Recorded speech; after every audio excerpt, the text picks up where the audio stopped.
Jason Voorhees, Legacy of the Mask. In the still black water of Crystal Lake, night is never truly over. Mist curls like breath over the surface. Pines whisper. Somewhere, metal scrapes wood. The world is quiet until it isn't, and in that silence, an old wound opens, a wound called Jason Voorhees. What makes a monster endure? Not just a body count or a mask, not just sequels or box office. Longevity in horror belongs to figures who tap primal fears with the accuracy of a ritual. Fear of neglect, fear of punishment, fear of inevitability. Jason Voorhees is not merely a character. He is an engine built from grief and repetition, forged into a myth that refuses to end.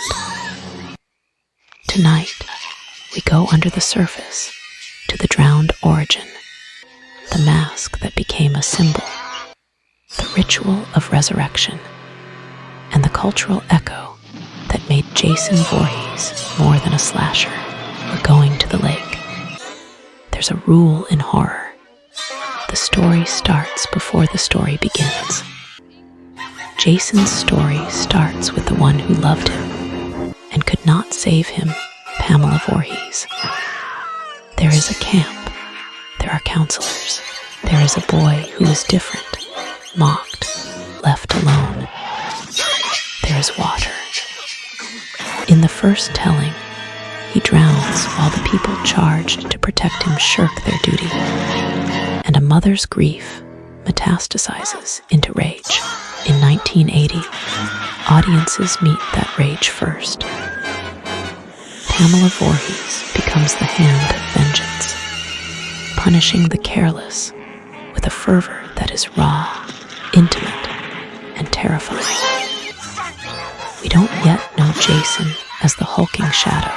We know him as absence, as a wound with a name.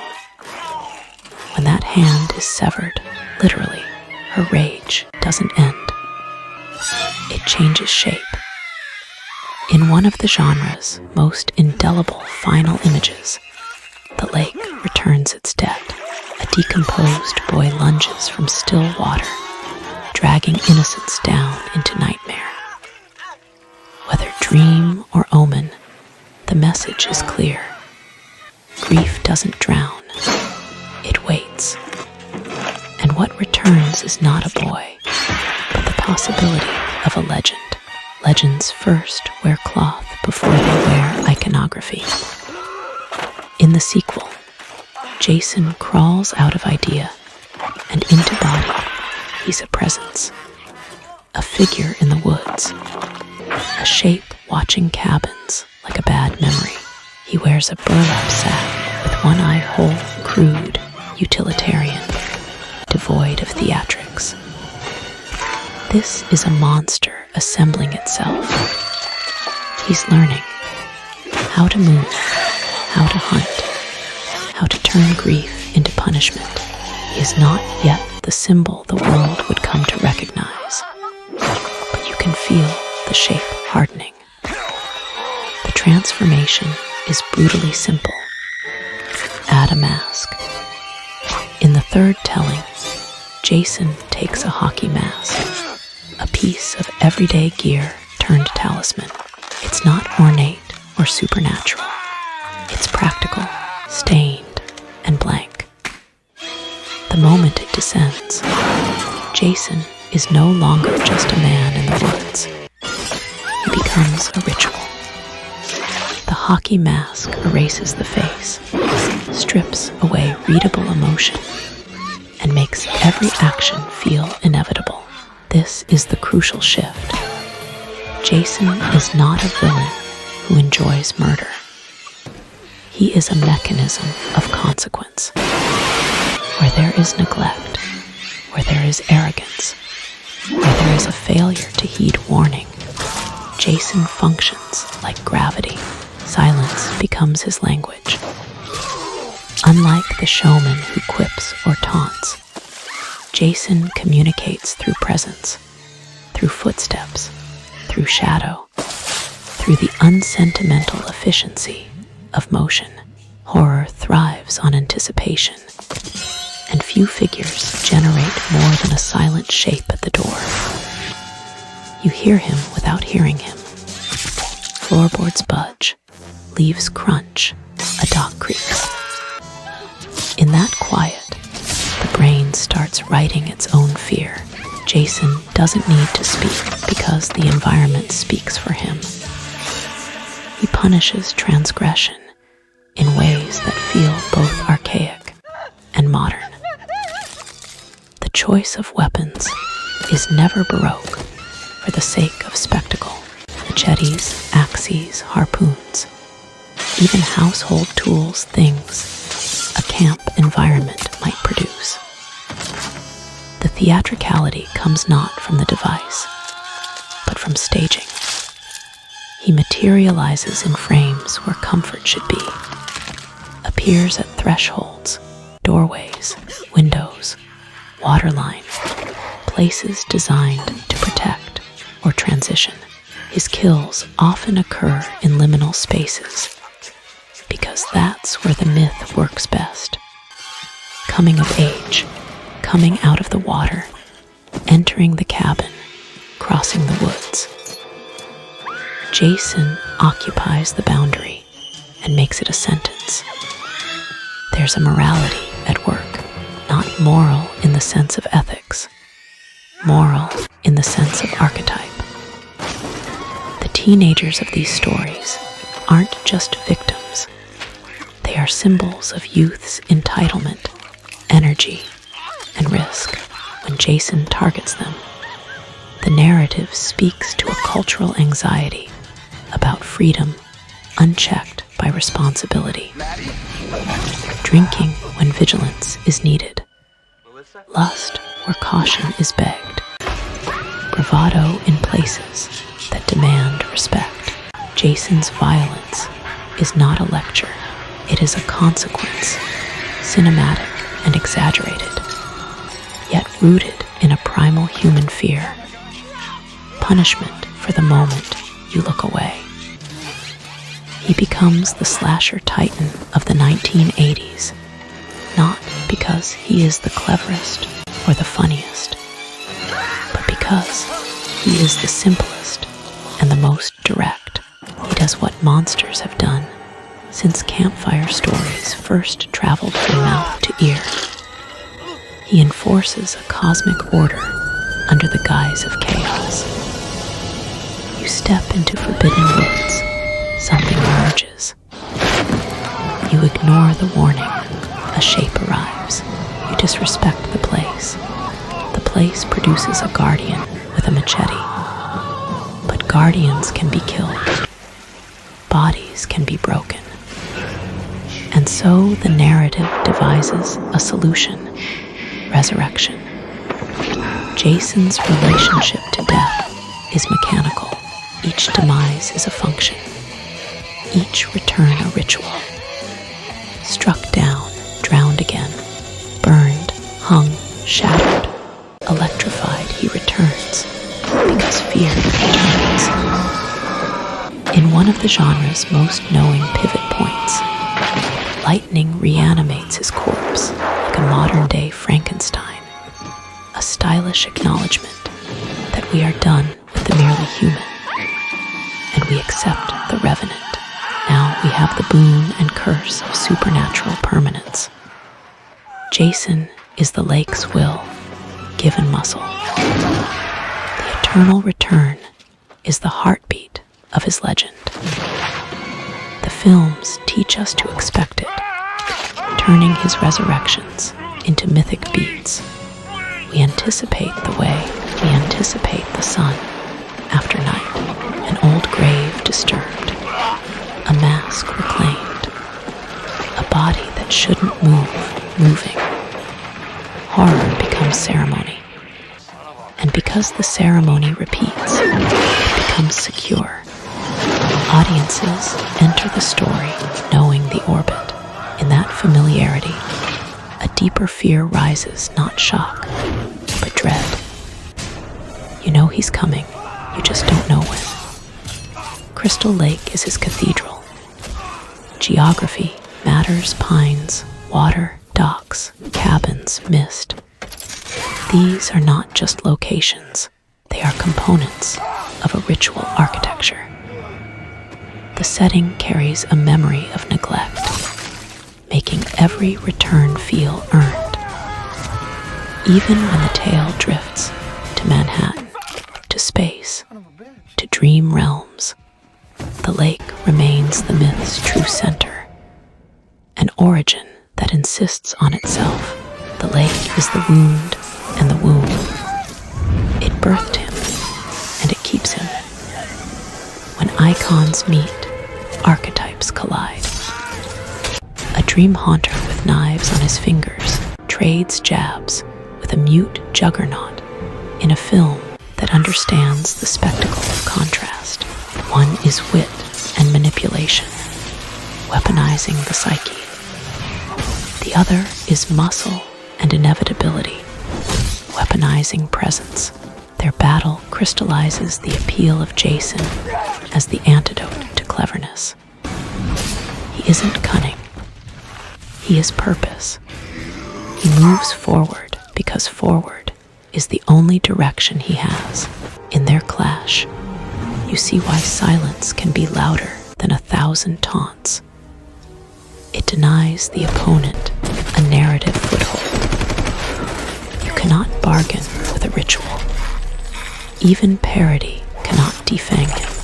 Halloween masks, action figures, costumes, lunchboxes, iconography proliferates. Yet, in the act of becoming merchandise, he doesn't dilute. He travels. He migrates from niche fear to global shorthand. A hockey mask equals dread. Cultural ubiquity typically corrodes horror. Familiarity breeds immunity. But Jason's simplicity yields resilience. The symbol is so elemental that repetition reinforces rather than dissolves it. You see the mask on a storefront and don't think of punchlines. You think of pines, docks, and the moment the door handle turns. Every icon carries a rhythm: approach, strike, consequences, aftermath. Jason's rhythm is a metronome. He doesn't rush. He doesn't stall. He enters frames with a patience that produces slow terror. Editors cut around him differently.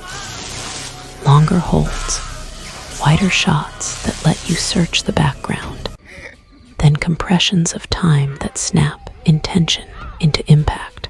Cinematography watches thresholds, corners, mirrors, doorways, tree lines, the horizon of water. Music often avoids melody in favor of texture, breaths, whispers, scrapes, letting silence do the heavy lifting, until a sting arrives like the blade. In the theater of dread, Jason earns his ovations with restraint. There is tragedy here. We forget sometimes, amid the blood and bodies, that Jason was a child failed by adults. The myth insists on it quietly every time the lake reappears. You're being asked to remember a day that should have been ordinary, turned fatal through negligence. Whether he truly died that day or survived in isolation until rage made him into something else, the narrative's core remains the same. An unprotected boy becomes the ghost of accountability. It's never just pain, it's pain that found a function. The mask is an ethical device as much as a visual one. Faces humanize, creating points of empathy and recognition.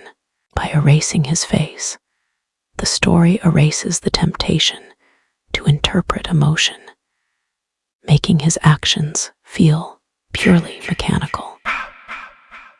Yet the mask can't fully extinguish humanity.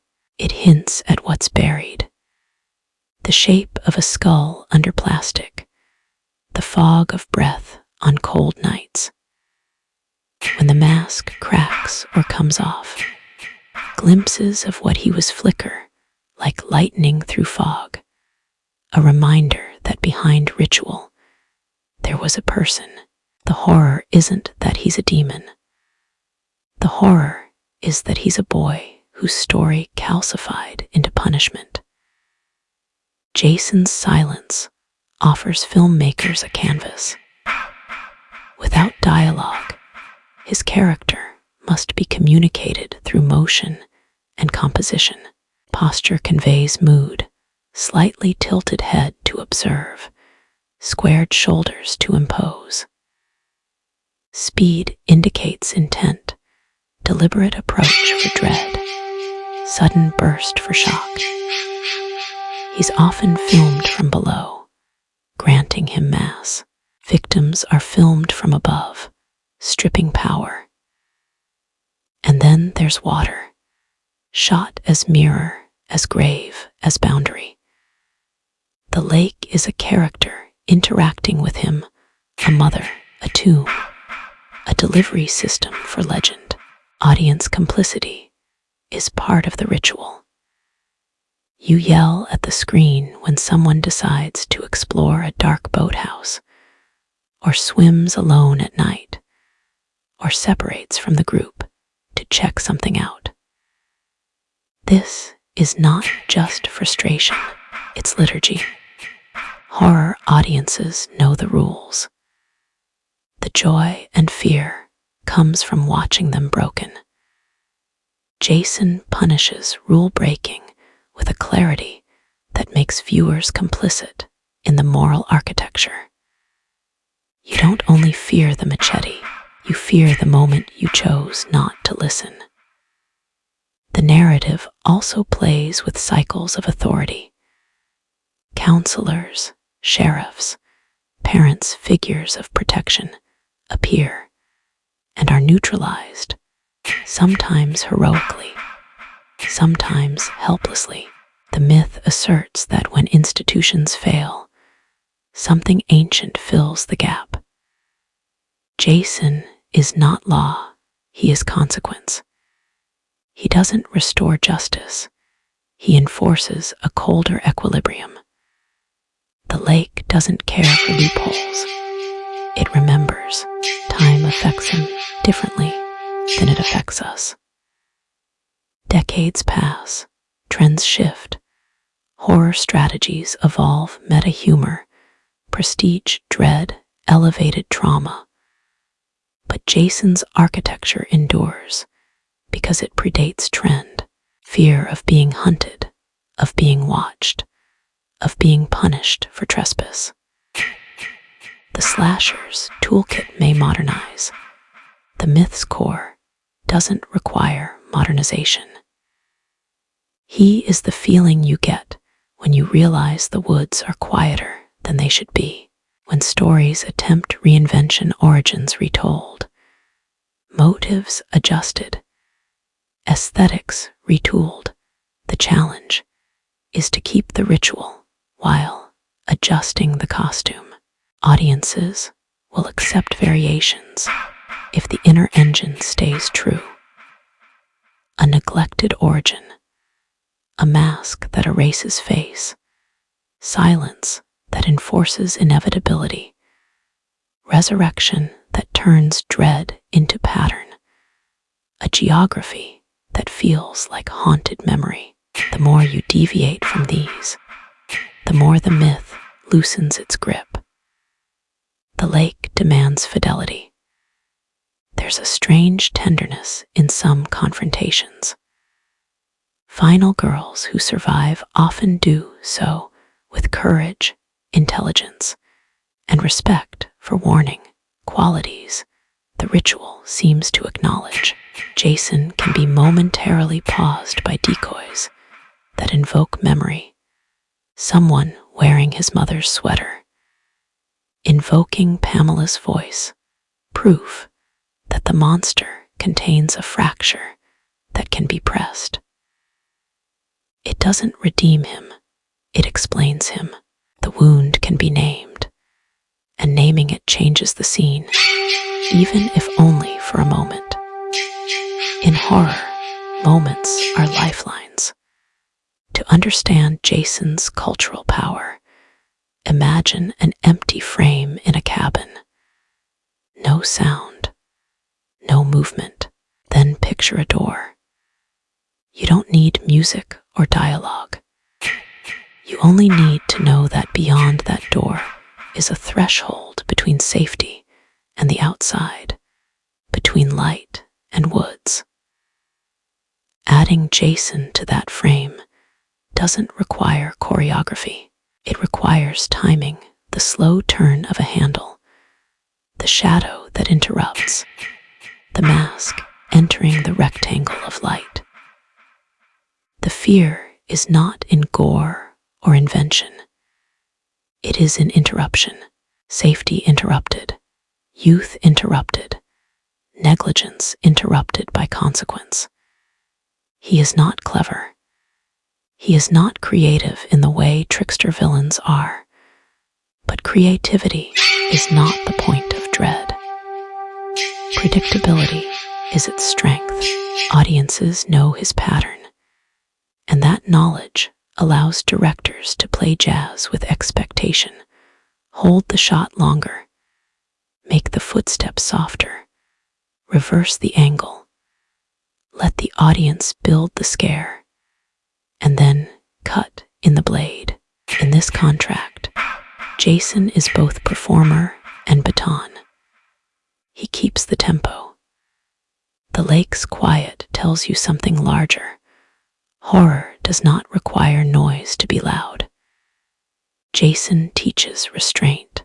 He is a study in negative space. What you don't show, what you don't say, what your score withholds. That lesson travels beyond his films into broader genre craftsmanship. For many creators, Jason is the reminder that composition can terrorize more than shock can. And audiences feel it. Your breath slows, your shoulders rise, your eyes search edges of frames. Silence becomes muscle. Perhaps the most unsettling idea is that Jason doesn't hate. Hatred implies emotion, fuel, variance. If he is hatred, he could tire. If he is vengeance, he could exhaust. If he is grief alone, he could collapse. But Jason is function. He executes a ritual. And rituals do not fatigue, they repeat. That's why he endures, because he behaves like storytelling itself. Pattern, echo, return. We return to the water. The mist clears. The dock stretches like a finger. Somewhere a chain clinks. Somewhere the wind settles. Sunlight never fully penetrates this place. Even at noon, there's a film over the air. The camera holds. Then breath appears on the mask. He rises not for novelty, but because the ritual called him. Another generation found the lake, ignored its warning, treated it like playground rather than memorial. The consequence arrives, heavy-footed, patient, certain. Jason Voorhees is a legacy built from a mother's grief and a culture's fear of consequence. He is the silent enforcer of boundaries violated, the revenant of a lake that refuses forgetting. He is the mask that told the world to stop looking for humanity in the face and start listening to the weight of footsteps. He is the ritual that made resurrection a feature, not a glitch. He is the dread that enters rooms without announcement and leaves with certainty. And he is, above all, inevitable. You can move the camp. You can change the counselors. You can update wardrobe, reframe cinematography, paint the mask new, sharpen the machete. You can even launch him into orbit and freeze him into steel. But when the ritual begins, when negligence breeds arrogance and warnings are treated like folklore, the lake remembers its sentence. Jason is the sentence. In the end, horror legends are not tested by novelty or trend. They are tested by whether they can reassert the simplest fear in any era. A figure at the threshold, a hand on the doorknob, a mask in the darkness, water that looks back. Jason Voorhees reasserts that fear with the discipline of a metronome and the stubbornness of a ghost. You do not bargain with the ghost. You do not apologize to the metronome. You only listen. So if you hear the dock shift when there is no wind, or see mist creep with purpose, if you feel the woods grow heavier around your shoulders, and the lake's surface flatten into a mirror, don't ask what's wrong. You already know. The ritual has begun again. Somewhere, a mother's voice echoes. Somewhere, a chain moves. Somewhere, air condenses behind plastic. And in the still black water of Crystal Lake, night is never truly over. Jason waits. The films as ritual chapters. Jason's legend isn't just one story. It's 13 retellings. Each film a ritual beat in the myth. To understand his endurance, we walk through them one by one. Friday the 13th, 1980. The beginning is not Jason, but Pamela. A mother's grief weaponized into vengeance. Counselors die because they failed her son. Jason appears only in a dreamlike coda, a drowned boy lunging from the lake. The myth is seated. Grief never dies. Friday the 13th, Part II, 1981. Jason steps into the role. No mask yet, just a burlap sack with one eye whole. He is raw, primitive, learning to kill. The sequel reframes him as the true inheritor of his mother's rage. The archetype shifts from avenging mother to punishing son. Friday the 13th, Part III, 1982. The mask descends. A hockey mask taken from a victim becomes the icon. From this moment forward, Jason is faceless dread. The film cements his silhouette, hulking, silent, masked. Horror gains one of its most recognizable symbols. Friday the 13th. The final chapter, 1984. Jason dies, supposedly. A machete to the head, delivered by young Tommy Jarvis. But final is a lie. The myth thrives on resurrection. The film underscores Jason's role as ritual. Even when killed, audiences know he will return. Friday the 13th. A New Beginning, 1985. Jason is absent, or is he? A copycat killer dons the mask, echoing the ritual. Fans reject the substitution. The lesson: Jason is not replaceable.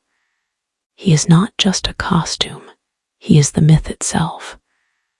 Without him, the ritual collapses. Friday the 13th, Part 6. Jason Lives, 1986. lightning strikes a grave. Jason rises, Frankenstein-like, into supernatural permanence. No longer human, he is revenant. This film codifies his immortality. Jason is now unstoppable, a force of nature. The myth accepts resurrection as canon. Friday the 13th, Part 7. The New Blood, 1988. Jason meets Tina, a girl with telekinetic powers. It's monster versus psychic, brute force against supernatural mind. The clash shows Jason's adaptability. No matter the opponent, his silence and inevitability remain terrifying.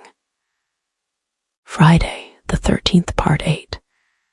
Jason takes Manhattan, 1989. The lake gives way to the city. Jason stalks a cruise ship, then Manhattan's alleys. The film expands his geography, proving he is not bound to Crystal Lake. Yet even in neon streets, he remains ritual, silent, masked, inevitable. Jason goes to hell. The final Friday, 1993, Jason is destroyed, but his essence survives. The film explores possession, his evil transferring between bodies. It's messy, experimental, but mythically rich. Jason is not just flesh. He is curse, contagion archetype. The finale teases Freddy's glove, promising a clash of titans. Jason X, 2001, Jason in Space. A frozen corpse revived in the future, upgraded into cybernetic Uber Jason. Absurd, yes, but mythically consistent. Even in orbit, even centuries later, the mask and machete endure. The ritual transcends setting. Freddy vs. Jason, 2003, the clash of icons. Freddy Krueger, the dream trickster, manipulates Jason to kill. But Jason's brute inevitability resists control. Their battle is spectacle, wit versus silence, cunning versus force. Jason emerges not victorious, but unbroken. He cannot be out-tricked because he does not play games. He is ritual, and ritual cannot be mocked into submission. Friday the 13th, 2009 reboot, a retelling. Jason is faster, more cunning, a survivalist in tunnels beneath the camp. The reboot reasserts the myth for a new generation. The mask, the machete, the silence. The ritual repeats, proving Jason's adaptability across decades. Across every film, Jason evolves, yet remains constant. He is drowned boy, sack-masked brute, hockey-masked titan, revenant, contagion, cybernetic monster, and eternal rival. But beneath every variation lies the same ritual. Neglect breeds consequence. Arrogance meets punishment. Silence enforces inevitability. Jason is not just a killer. He is the mask of fear itself. From Pamela's grief to Freddy's clash, from Crystal Lake to orbit, Jason Voorhees has endured. He is tragedy turned to ritual, silence turned to scream, inevitability turned to legend. And as long as fear exists, Jason will rise again. Because legends do not die, they wait. This isn't the end of Jason on this channel. I'm working on a legacy series, also a top kills video, and more when it comes to Jason and the Friday franchise.